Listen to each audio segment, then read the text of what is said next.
Peace and positive blessings to all. It's your favorite author's favorite author, Willie Williams. This is the I.aM podcast, and we breaking shackles and building empires. All right. Listen, today is a different day for me. Today is a very special day.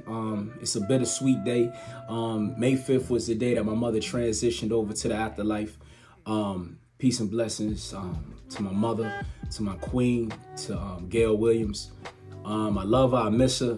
So this is a little different. I was thinking and pondering on what I was going to talk to everybody about today. And it was funny because it's like she was just like, hey, yo, tell them something real, and it just popped in my head. So that's what I'm going to do. I'm going to tell y'all something real. I'm going to give y'all a little bit of my life back in the day, when my mother was here. Some couple of situations me and my mother ran into, or I ran into with my mother, all right? But the first one, man, it was funny. I'm telling you, I'm from Newport News, all right? And back in my high school years, Newport News was different than what it is now, much different. We was more East Coast. We weren't down south. It wasn't a whole bunch of gangs and stuff like that out there. We did what we did, it had a little bit of violence, but it won't like it is now. It was a little bit more chill, as I could say, all right? And something else that wasn't like it is now is the weed, all right? Now, a lot of y'all might not know, yes, Willie Williams has partaken of the cannabis plant for a very long time, even stemming all the way back to high school. See, I'm not here to make myself sound like I'm some saint, I am who I am. But this is the story. So, one of my nightly escapades, Warwick High School basketball player nightly escapades, all right? I'm out there in the Topaz. Anybody know me in that Topaz? Let me tell you about this car. This car was unique, all right? Don't never talk about the Topaz. A lot of brothers got around in that Topaz. A lot of women got around in that Topaz as well. But the Topaz, man, look, man, y'all call them lemons now. That wasn't a lemon. This was a whole orange. Believe that. It was an orange. I'm talking about parents would get upset if I was coming to visit, whether it was their sons or their daughters, and I parked in their driveway because the Topaz leak transmission fluid, period. It ain't no time it won't gonna leak. If you crank the car up, transmission fluid gonna come up out that jump. Look, people thought I had a stick shift because every time I came up to a light, I had to throw that joker in neutral and hit the gas because it kept slipping. My transmission was slipping.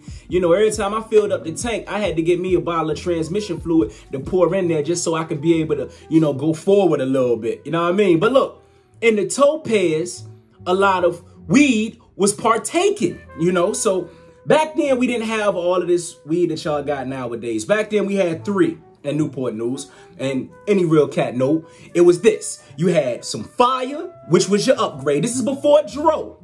This is before Dro even hit the scene. You had fire, you had some lob, and you had some backyard bunk. Straight bunk, garbage. Don't look like tobacco, all right, you hear me? But look, let me tell you. So, one night I'm doing what I'm doing. I done smoked, I came in, I'm blitzed. I'm totally blitzed.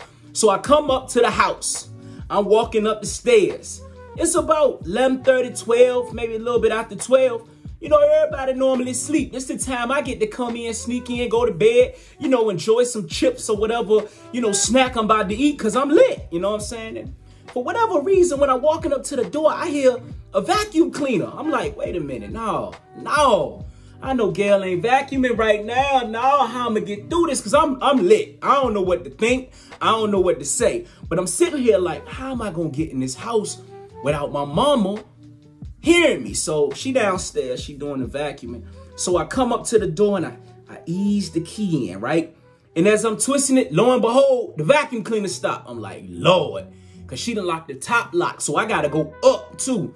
As I go up, the whole thing twists. She opens the door. Now, again, I'm blowed. I don't know what to say or what to do. I'm sitting here like, man, how I'm going to get out of this? Let me tell you what I did, man. I started going like this. Hey, Mom, man, I'm just glad to be alive, right? So, look, my mama looked at me like, what? I said, I'm glad to be alive, Mama, man. I think I almost wrecked not too long ago. Somebody coming out or whatever. So I'm trying to put on my whole Oscar-winning performance because I'm just trying not to get the man of the house to know. Because, man, back then, whoopings was real. I don't care how old I was. This dude did not believe in taking a belt to you. He'll take it. He didn't care. So, look, man. My mama was like, it's all right, I'm glad you good. You know, hey, go to sleep, it's all right, it's just life. So I'm thinking I'm in the clear. You know what I'm saying? I'm in the clear. So I go up in the room and I go to sleep. Next morning, I get up. So I'm going to the bathroom and I hear my mama on the phone with one of her girlfriends, right? And she up there. I don't know what was going on with Junior. I think he must have been high or something, because that boy came in here tripping last night. Now listen, might I add, I'm not used to hearing my mama talk like this. My mama into the church, all of this. Now look, I done totally lost all track of who my mama is. My mama from Berkeley. She from Norfolk. My mama had been shot. My mama different. She transformed over to this beautiful flower, you know, but before my mama she was hood, you know what I'm saying? So I'm sitting there like, mama knew I was high. I say all that to say this. Never judge a book by its cover. Now we gonna get into it. Never judge a book by its cover. We don't know what a lot of people have been through. We don't know what a lot of people have done in their life for real. And a lot of times we speculate or we take other people's opinion about a person and run with it. And that person right there probably could be putting you on so much game, could be giving you so much information, but that pride of that ego, or not even pride of ego, it's more say listening to somebody else's opinion about somebody before you take the time to learn who they are, can a lot of times leave you in the darkness. Because I sure was in the dark. My mama, man, she tricked me that day, but it was funny, man. It was crazy. Later on in life, we tripped about it. You know what I'm saying? We really tripped about it. But never judge a book by its cover. Take your time to learn people and do not take other people's opinions about somebody as gospel. She caught me, man. I was in a bad situation. You know what I'm saying? But listen, I don't have too much to say. I actually got some stuff to do. I'm actually kind of hot out here. But I did want to let everybody know that please never judge a person by what somebody else is saying. And never jump to conclusions. Never think you know somebody, because somebody can really sit up there and show you a different side that you never knew they had. Like a lot of people never even knew, like, you know, they be like, where your mama from? She from Berkeley. Like, Berkeley? Like, yeah, she from Berkeley. But as she grew, that's another thing that was so beautiful. The growth of a person. Over time, yes, you might know a person. Right now, you might be a certain way. But in the next 10 years, trust and believe you will not be that same person. And yeah, that story, it was a crazy story. But listen, today is a day that I have to reflect, you know, on my mother's life. You know, she was a beautiful woman. Touched so many lives, you know, and it's hard. You know, it's very difficult to be out here without her, you know, but I know she's resting. I know that everything is going to turn out well because of the work and the deed she put in on this planet. You know, I do believe firmly that she's going to be just fine in the afterlife because of what she did. She passed numerous tests, and I think she's graduated on to a life of eternal bliss. I love you, Mom. Miss you.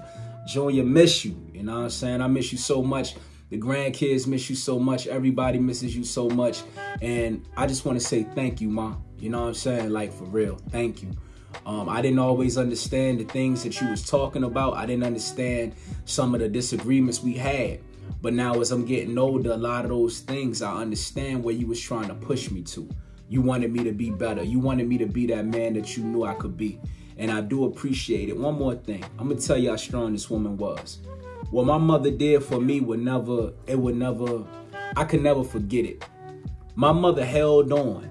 She held on until I came back to Virginia from Texas to see her. She held on.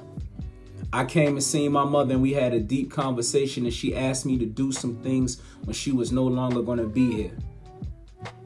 The very next day she passed. That was the icing on the cake for my queen. Was the truest soldier I ever known. She literally waited for me to come and see her so she could tell me some things. And then the very next day, I received that call that she had passed away. So again, Mom, I love you.